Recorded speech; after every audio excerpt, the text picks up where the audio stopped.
黃先生34歲，冇慢性病史。3年前，佢曾經喺屋企短暫失去意識並出現抽搐，幾分鐘後自行清醒，只係感到極度疲倦。佢並未求醫，亦冇再追蹤。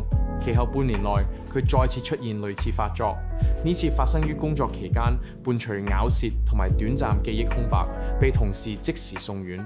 神經科醫生進行腦電圖及磁力共振檢查，並詳細分析發作次數、間隔及誘因。結果顯示，黃先生曾出現至少2次，相隔超過24小時，冇明顯誘因嘅癲癇發作，符合國際癲癇聯盟及世界衛生組織對癲癇症嘅診斷標準。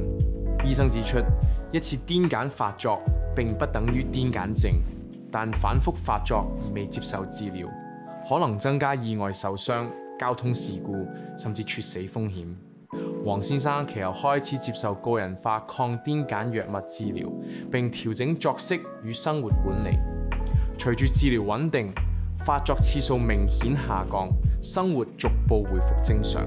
癲癇並不罕見，真正嘅風險在於低估症狀、延誤診斷同埋錯失早期介入時機。